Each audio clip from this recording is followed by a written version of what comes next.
उठो उठो, good morning. Good morning बच्चों।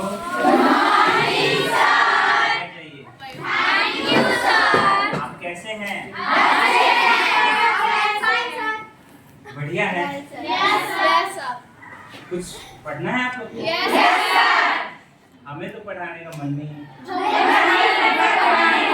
पढ़ने का मन है? चलिए, तो आज क्या पढ़ना है?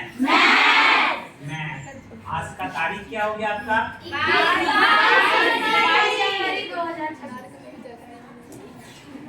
22 तारीख हो गया।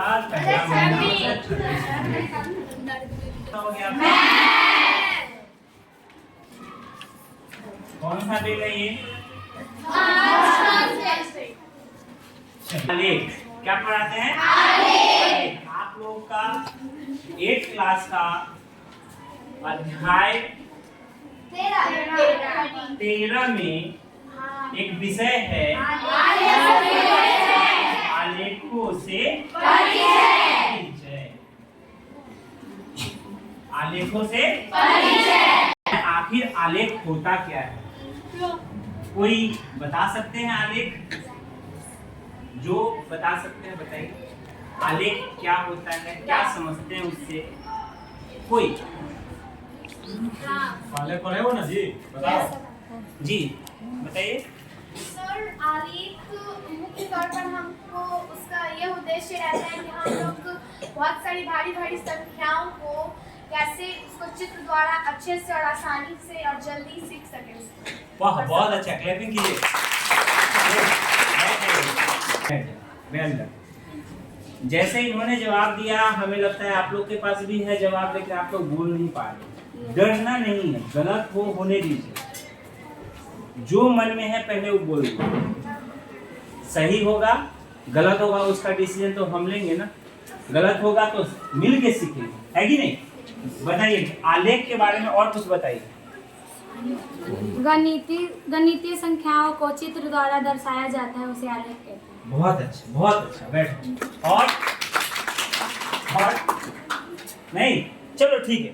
आलेख जो हमारा विषय प्रेजेंटेशन क्या है, जो आपका 2 दिन है, इसमें 10 दिन है, इसमें 15 दिन है, इसमें 20 दिन है। ये आपका स्कूल खुला हुआ था और आप जो आए इस स्कूल में इतना दिन आए।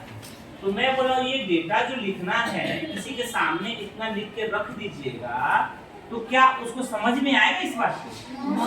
नहीं आएगा। लेकिन ये ग्राफ कहता है कि आप ग्राफ के माध्यम से आप न भी रहें उस जगह पे, आप ग्राफ के बना के अगर छोड़ दीजिएगा तो वो व्यक्ति जो सामने है वो ऑटोमेटिक समझ जाएगा जो ये ग्राफ स्कूल ओपन का है और ये फिर परसेंट का। इसीलिए हमने बड़े डेटा को छोटे जगहों पे ग्राफ के माध्यम से हम जिसको दर्शाते हैं उसको हम लोग क्या बोलते हैं? आलेख, यानी ग्राफ। और ये ग्राफ जो है मुख्य रूप से 4 प्रकार का होता है। तो हम लोगों ने पहले कक्षा में जो पहला घंटी में होता है x/y क्या होता है, y/x क्या होता है, बार ग्राफ क्या होता है, सर्कुलर ग्राफ क्या होता है, हिस्टोग्राम ग्राफ क्या होता है, इसके बारे में अब हम लोग यहाँ देखेंगे।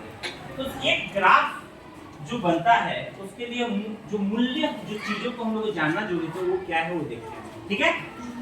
एक सर्किल जानते हैं आप? सर्किल कितना डिग्री का होता है? कितना डिग्री का होता है?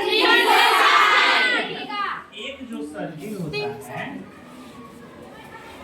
वो कितना डिग्री का हो गया? एक यहाँ से निकल गया। अब आप लोग को याद है गेम खिलाए हैं? गेम हम जब खिलाए हैं तो हम कहाँ खड़े थे? यानी सेंटर बोलिए, केंद्र बोलिए, सब यही है। अब मैंने आप लोग को बोला था जी, सेंटर से यहाँ तक की दूरी को क्या बोलते हैं? और यहाँ से यहाँ तक में इसको भी हम लोग क्या बोलते हैं? अब यहाँ से यहाँ तक में यानी इसको क्या बोल दिए? क्या बोल दिए? डायमीटर, यानी परिधि। परिधि कितने त्रिज्या मिलके हो गए? 2। यानी r बराबर हो गया dy/2 या इसमें से और नीचे में आएंगे और एक चीज मैंने बताया है, जब आप दाहिने ओर बढ़ते हैं तो बाएं ओर जाते हैं तो अब इसमें और एक चीज क्या है, ये कौन सा पार्ट है, ये कौन सा पार्ट है, इसमें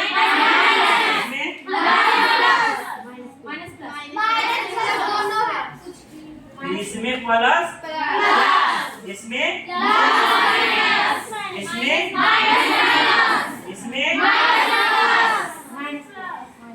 समझ में आ गया? कोई दिक्कत? ग्राफ की ओर बढ़ते हैं, इतना समझ में आ गया ना?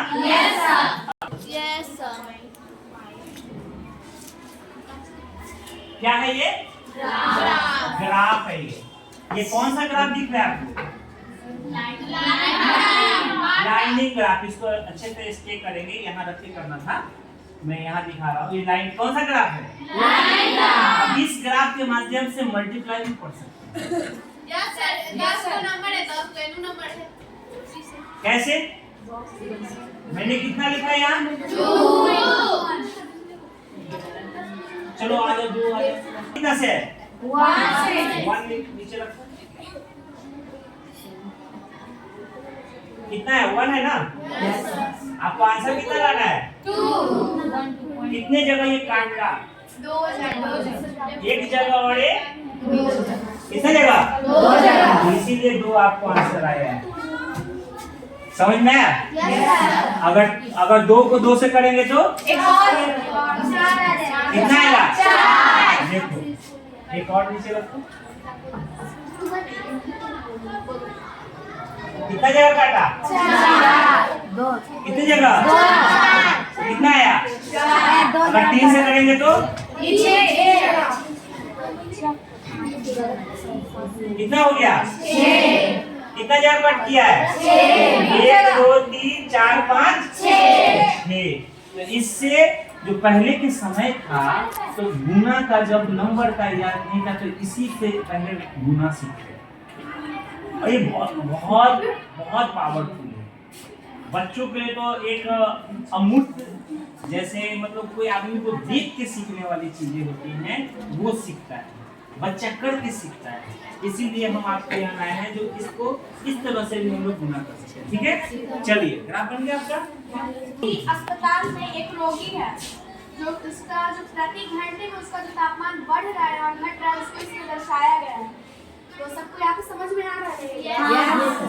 तो पहला क्वेश्चन है सर प्लीज रिक्वेस्ट, जो सर आप इस प्रश्न का आंसर इनसे पूछ सकते हैं या किसी भी स्टूडेंट को आप थोड़ा सा उठा के पूछ सकते हैं या आरुषि से भी पूछ सकते हैं सर।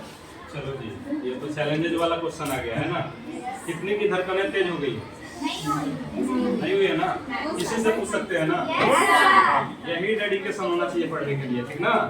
तो जितना भी अभी सर बात बताए हैं आपको सब समझ में आ गया है बात? चलो पीछे छोटी आप खड़े हो जाओ। तो आप ऐसे नहीं बैठना है, ऐसे बैठने से बुढ़ापा जल्दी आता है, ठीक ना? तो अगर बूढ़ा होना है तो ये सोच लो। तो इसलिए हमेशा स्टूडेंट क्या होते हैं? एनर्जेटिक होते हैं, ठीक ना? तो पूरा चलो जो पूछेंगे बताएगी, ठीक ना? यहाँ पे आर का मतलब क्या हुआ? क्या बोलते हैं? बोलना नहीं है जी किसी से, जिससे पूछेंगे उसी से। हिंदी में भी बोल सकती हो, कोई दिक्कत नहीं है।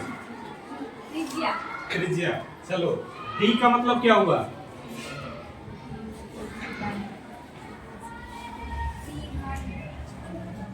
केवल डी का मतलब अभी हम पूछे हैं। चलो आप छोटी पीछे, क्या नाम है बाबू आपका?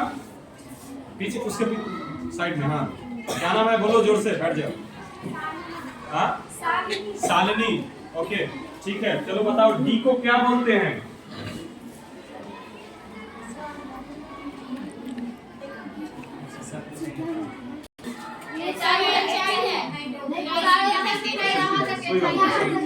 आप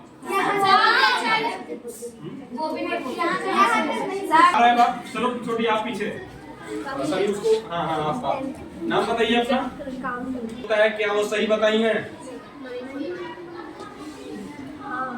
कितने, अच्छा चलो हैंड अप करोगे, कितने लोग सही में हो, केवल हैंड अप करो। यानी और लोग जो नहीं उठाए वो नहीं में भी है क्या? यानी ये जो डी बताई है, यानी परिधि को क्या करता है, रिप्रेजेंटेट करता है, ठीक ना। तो समझना तुमको पड़ेगा, तब जाके ये तुम्हारा पाई चार्ट जो बनाए हैं सर सर्किट के माध्यम से, जितने भी इसमें बताए हैं आपको, ईस्ट वेस्ट का कंसेप्ट, आपको प्लस प्लस का कंसेप्ट, तो ये क्या बताता है वहां पे जब हम सॉल्व करते हैं क्वेश्चन को, तो उसको रिप्रेजेंटेट करता है, ठीक है ना। तो आर का मतलब छोटी की त्रिज्या, उसको इंग्लिश में क्या बोलोगी, रेडियस। यानी जो सर यहाँ पे लिखे थे कि आर जो किसका रिप्रेजेंटेट करता है, त्रिज्या का, ठीक ना। तो यानी प्लस प्लस जो होता है वो किसमें डिनोट किया जाता है, यानी पॉजिटिव टर्म में जिसको सॉल्व करना रहे, ठीक ना। और माइनस जो जाता है वो क्या जाता है, ग्राफ जो लाइन ग्राफ बनता है, यानी रेखाएं जो बनता है वो क्या होता है, यानी डिक्रीज की ओर उसका रिप्रेजेंटेट करता है, ठीक ना। तो यही चीज तुम लोग को एक एक चीज पूछना, तब जाके उसमें क्वेश्चन बनेगा, ठीक है ना। यहाँ पे ये जो ग्राफ बनाया गया है, ये जो ऊपर नीचे दिख रहा है वो क्या यहाँ पे प्रेजेंट करता है, आप छोटी बताइएगा बीच में। हाँ, नाम क्या होगा आपका? जो ये फ्लक्चुएट कर रहा है ग्राफ, इसका क्या मतलब होता है? सर उसमें बताया जा रहा है कि कभी जो रोगी बीमार है उसका कभी घट रहा है, बढ़ रहा है, फिर घट रहा है तापमान, टेम्परेचर। अच्छा, किस चीज का टेम्परेचर इसमें दिया हुआ है? बुखार का। बुखार का। हाँ, ये जो क्वेश्चन में क्वेश्चन पढ़ो तो तुम्हारे सामने है, क्वेश्चन में पढ़ो कि किस चीज का टेम्परेचर बता रहा है इसमें, बताओ। पूरे ग्राफ का बताइए, कोई दिक्कत नहीं है। 36.5 डिग्री सेल्सियस। अच्छा, कैसे यहाँ बोर्ड पे आकर बता सकती हो? आओ, आजा। चलो ठीक है, नेक्स्ट आओ, आप बताना इसका डी का आंसर, जो डी पढ़ लो और डी का आंसर उसमें बता दो। बजे दोपहर रोगी का तापमान क्या था, इस निष्कर्ष पर आप कैसे पहुंचोगे, ठीक ना। कैसे इसको समझाइएगा, थोड़ा समझाइए तो, एक्सप्लेन नहीं कर पाएंगे। चलिए ठीक है, ठीक है, आप लोग बैठ जाइए। नेक्स्ट, किन अंतरालों में रोगी का तापमान बढ़ने का रुझान दर्शाता है? इन्होंने जो आंसर बताई है ठीक बताई है?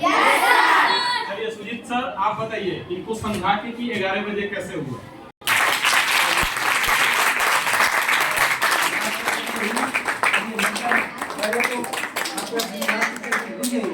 आपके क्लास टीचर्स जो आपको पढ़ा रहे हैं उनके सुजीत सर के लिए, प्लस में हमारे सर मेंटर जो है आकर समय समय से ऑब्जर्व करते रहते हैं कि हमारे जो अध्यापक शिक्षक हम किस प्रकार का प्रशिक्षण ले रहे हैं। तो बड़ी बात है कि नहीं? सर के लिए जोरदार ताली।